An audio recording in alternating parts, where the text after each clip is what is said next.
ఇంకా డాకు మహారాజ్ సంక్రాంతికి వస్తున్నాం, రెండు పోటాపోటీగా ఈ రోజు వరకు ఆడుతున్నాయి.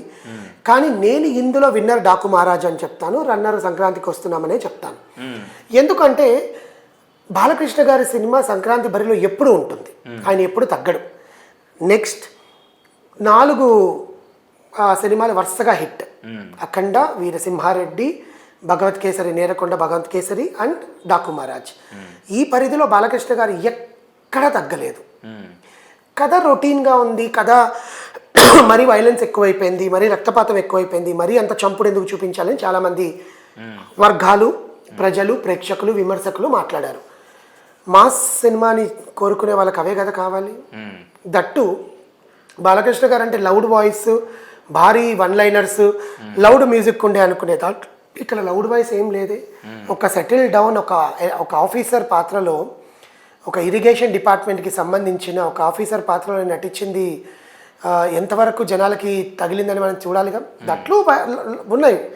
సెకండ్ థింగ్, బాలకృష్ణ గారి సినిమాల్లో ఏంటంటే ఫీమేల్ ప్రాధాన్యత ఎక్కువ ఉంటుంది, మెసేజ్ ఓరియంటెడ్, ఫీమేల్స్కి సంబంధించి. ఎందుకంటే ప్రతి ఒక్క సినిమాలో హీరో చుట్టూ కథ నడుస్తుంది. ఇప్పుడు సంక్రాంతికి వస్తున్నామని చూడండి, హీరో చుట్టే కథ నడిచింది. ఆ టాస్క్కి హీరో కావాలి. హీరో ఏంటి, హీరో ఎందుకు వస్తాడు, హీరో కావాలంటే ఒకరు వెళ్ళాలి. కానీ ఇక్కడ బాలకృష్ణ గారు సమస్య కోసం వెళ్ళారు. సమస్య బాలకృష్ణ గారు వస్తేనే సమస్య సాల్వ్ అవుతుందని లేదు, నేను అక్కడ ఉండాలి, నా ప్రెజెన్స్ అనేది డైరెక్టర్ ఎంచుకున్న కోణం. సో ఈ బాలకృష్ణ గారు ఏ సినిమా చూసినా కూడా ఆయన చుట్టూ ఉండే ప్రజల క్యారెక్టర్స్ వల్ల ఈయన కథ నడుస్తుంది, ఈయన ముందుకు సాగదీస్తాడు. కొన్ని సినిమాల్లో వాళ్ళు ఉంటేనే కథ ఉంటుంది, వాళ్ళు లేకపోతే కథ ఉండదు. సో ఇది నేను ఎగ్జాంపుల్ చెప్పింది. ఇప్పుడు సంక్రాంతికి వస్తున్నాం సినిమాలో ఒక టాస్క్, ఒక CEO US నుంచి వచ్చాడు, ఆ CEOని వీళ్ళు కిడ్నాప్ చేశారు, సో అండ్ సో. ఇదే కథ మనం వీరప్పన్లో చూడలేదు. నాగార్జున గారు హైజాక్ అనే సినిమాలో వాడిని విడిపిస్తేనే మేము తీసుకొస్తామంటే వాడు చచ్చిపోతాడు, వాడిని మేకప్ వేసి ఇంకోటేసి తీసుకొచ్చి చేస్తారు, చేస్తాం కదా.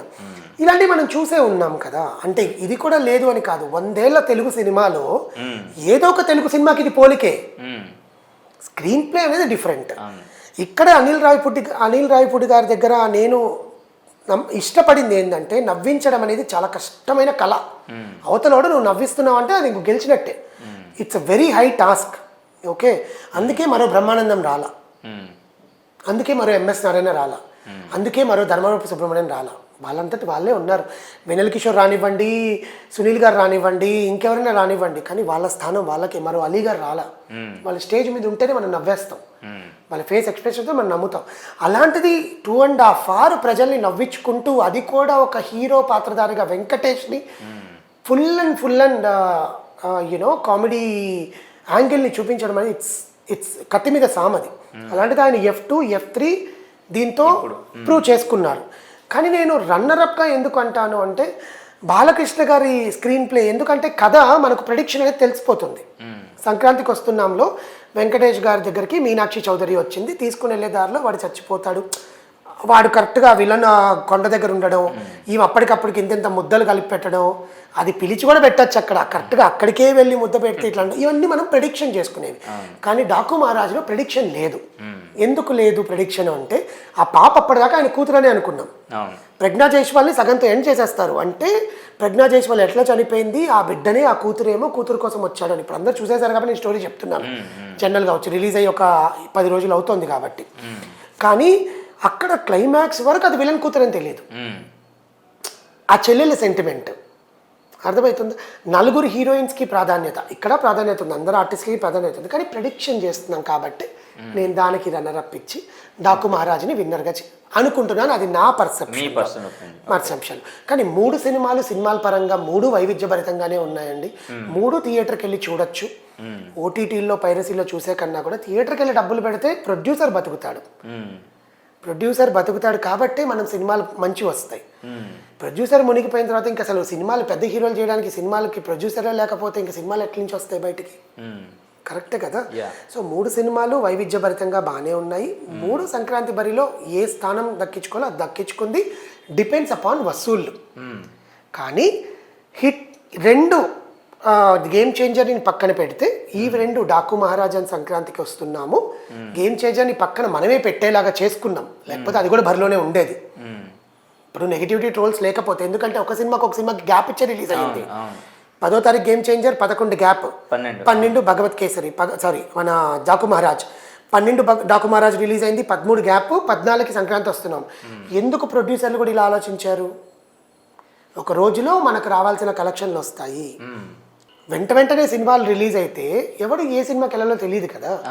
అలాంటి ఆలోచనలతో కూడా మన ప్రొడ్యూసర్లు అందరూ కలిసికట్టుగా డిసైడ్ అయ్యి సినిమాలు రిలీజ్ చేసుకుంటున్నప్పుడు మీరెందుకు ఇలా చేయడము అనేది ఒక బాధ అంతే. సార్ ఇక్కడ ఒక చిన్న లాజికల్ పాయింట్, మరి ఎంతమంది మిస్ అయ్యారో నాకు తెలియదు, నాకు అనిపించింది ఇప్పుడు మన డిస్కషన్లో కానివ్వండి, ప్రీవియస్ నేను గమనించిన దాన్ని బట్టి, అత్తారింటి దారిది సినిమాకి సంబంధించి దాదాపు ఫస్ట్ హాఫ్ మొత్తం ఇంటర్నెట్లో వచ్చేసింది, యూట్యూబ్లో అక్కడెక్కడ వచ్చేసింది, అందరూ చూసేసారు ఇప్పుడు సినిమాని. అసలు ఈ సినిమా ఇంకా ఆడద్దు, ఏవి జనాలకి ఇంకా నచ్చదు, లేకపోతే చాలా న్యూస్ వచ్చాయి, చాలా న్యూస్ అంతా సర్క్యులేట్ అయ్యింది కూడా. అదే అత్తారింటి దారి సినిమా 100 కోట్లు వసూలు చేసింది, సగం సినిమా వచ్చేసిన తర్వాత కూడా.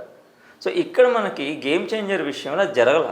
అవును, దానికి కారణం కూడా ఓల్డ్ ట్రెడిషన్, రామ్ చరణ్ గారి మీద ఉండే హై ఎక్స్పెక్టేషన్స్. RRR తర్వాత దేవరాతో మన ఎన్టీఆర్కి కూడా ఫస్ట్ నెగిటివ్ టాక్ వచ్చిన సినిమాకి మంచిగానే కలెక్షన్ సాధించి టాప్ 5లో ఉంది కదా. RRRకి ఏమైంది, మన గేమ్ చేంజర్కి ఏమైంది అంటే, సినిమా చూసొచ్చిన వాళ్ళు కూడా రామ్ చరణ్ గారిని ఇలా చూపించారేంటి, నా హీరోని ఇలా చూపించారేంటి అని ఫ్యాన్స్ మాట్లాడుకోవడం అయిపోయింది. అప్పట్లో పవన్ కళ్యాణ్ గారు 2013, ఇఫ్ ఐఎమ్ నాట్ రాంగ్, అత్తారింటి దారి 2013, పవన్ కళ్యాణ్ గారి సినిమా పైరసీ బయటకు వచ్చిన సినిమాని థియేటర్లో చూడడానికి వెళ్ళారు. సినిమా హిట్ టాక్ సాధించుకుంది. మీకు అర్థమైందా అండి? కథ ఉంది అక్కడ.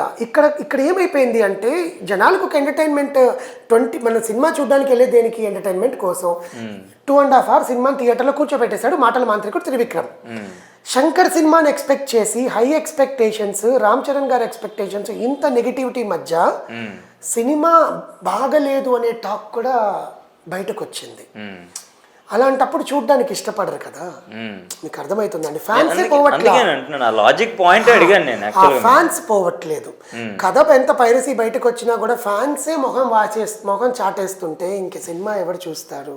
ఇక్కడ బాధ పడాల్సిన విషయం ఏంటంటే, మనమే మన హీరోని తొక్కేసుకుంటున్నామని ఒక బాధ. అర్థమవుతుందా అండి? నెగిటివిటీ ట్రోల్స్ వల్ల వాడేదో ట్రోల్ పెట్టడాన్ని మనం ఇంకోటి మీమ్ క్రియేట్ చేయడము. అదేమంటారు, పెంటలో రాయేస్తే మన మొక్క మీద పడుతుంది అన్న సామెత మర్చిపోయి విచక్షణ లేకుండా ప్రవర్తిస్తున్న ఫ్యాన్స్ అనాలి. ఇది అందరినీ అనట్లా నేను ఇక్కడ. వాళ్ళేదో తప్పు చేశారని మనం ఎందుకు తప్పు చేయాలి? అవతలోడు వచ్చి ఎంత ధీటుగా హిట్ కొట్టుకోపోయాడన్న ఆలోచన లేదా? when I talk publicly, Pushpa 2 is a super duper hit. Same reloaded version, same Sandhya థియేటర్లో సేమ్ ఇష్యూ జరిగిన ప్లేస్లో ఇప్పుడు 17th గేమ్ చేంజర్ తీసేసి పుష్ప 2ని రిలీజ్ చేసి ధైర్యంగా హిట్ కొట్టిందిగా. దంగల్ని క్రాస్ చేసే దిశలో పోతోందిగా పుష్ప 2. అది మన దగ్గర ఎందుకు లేదు? మన ఫ్యాన్స్ అనేది, ఇప్పుడు నేను రామ్ చరణ్ గారి ఫ్యాన్ కాదండి, ఐఎమ్ ఓపెన్లీ ఐఎమ్ టెల్లింగ్. నేను రామ్ చరణ్ గారి ఫ్యాను కాదు, అల్లు అర్జున్ ఫ్యాను కాదు, బాలకృష్ణ గారి ఫ్యాను కాదు. నాకు ఇష్టమైన హీరో వేరే అతను ఉన్నాడు, ఆయన సినిమా ఈ బరిలో లేదు. ఓకే, సో నేననేది ఏంటంటే, మనం కూడా అంత పగడ్బందీగా ప్లాన్ చేసుకొని డైరెక్టర్కైనా ప్రొడ్యూసర్కైనా మనం అండదండంగా ఉంటే మన హీరో ఇంకో మంచి సినిమా ఇస్తాడు కదా. మన హీరో ఎక్స్పెక్ట్ చేసేది అదే కదా అని మన ఫ్యాన్స్కి లేదు అనేది బాధ.